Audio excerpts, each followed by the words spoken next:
Hello everyone, my name is Sofeli Asad. My student number is 23140500091 and I am from TBI 5D. And today I would like to present my argumentative speech for the exam. I want to talk about a social issue that still happens around us. The topic of my argument is why the flood in Sumatra has not been declared a national disaster, even though the number of victims is very large. Many people ask the same question. Why has the flood in Sumatra not been declared a national disaster, even though the number of victims is very large? Hundreds of people have died, many are missing, thousands are injured, and many civil groups demand that the disaster status be raised. It is normal for people to panic. A disaster this big can feel like it is not taken seriously. However, before we get angry, we need to look at the fact first. One common assumption on social media is that without national disaster status, state funds cannot be used. This assumption is not true. In Indonesia, emergency funds can still be used without national disaster status. BNPB has ready-to-use emergency funds.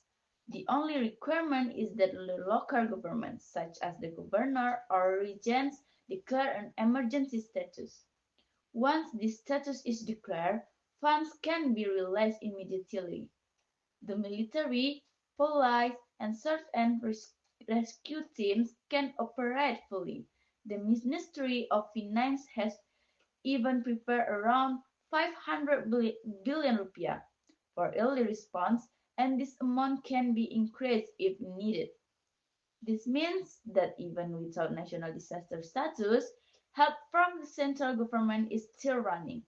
Logistics, medical teams, helicopters, and public kitchens have already been sent to the affected areas. Another important issue is investigation. Investigation into illegal logging, deforestation, and timber mafia activity do not depend on the national disaster status.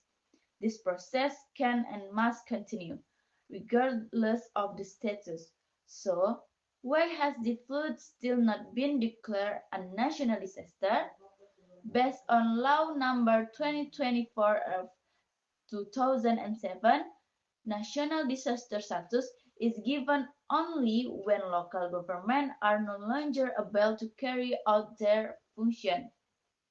We can look back at the Aceh tsunami in 2004. At the time, local government completely collapsed. Government offices were destroyed, many officials died, and public administration stopped. Because of this situation, the central government took over and national disaster status was declared. Now compare this with the Palu earthquake and tsunami in 2018. The number of victims was very high and the damage was severe. However, local governments were still able to function. National disaster status was not declared, but full support from the central government was still provided. In the current Sumatra flood case, local governments are still functioning. Governor, regions, and local government institutions are still working. Legally, the requirements for declaring a national disaster have not been met. It is important to understand that in the nation disaster system, national disaster status is not decided by the number of victims alone, but by the ability of local government to function. National disaster status is the last administrative step, used only when local governments are truly unable to coordinate disaster response.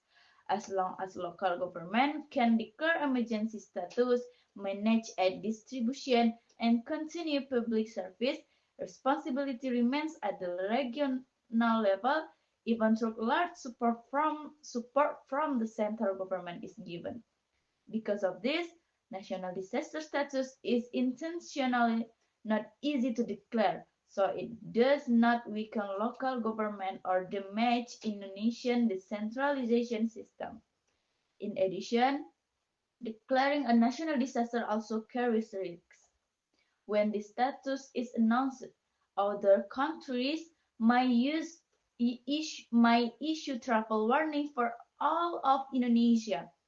This can affect tourists in other regions such as Bali, Java, Kalimantan, and other tourist areas, even though disaster only happened in Sumatra. A wrong decision can impact the national economy. Therefore, the government chose to use regional disaster status with national scale handling. It continues, research are mobilized, and investigations are still ongoing. If we truly want to prevent disasters like this from happening again, we must focus on the root cause. Illegal logging must be investigated, suspicious permits must be reviewed, deforestation and environmental damage must be handled seriously. Heavy rain is only the trigger. The main cause is environmental damage. Debating disaster status alone will not prevent floods in the future. What will prevent them is ensuring that responsible parties are truly held accountable. Because of that, public attention should not stop at disaster levels, but must continue until investigation and environmental recovery are fully completed. Thank you. Wassalamualaikum warahmatullahi wabarakatuh.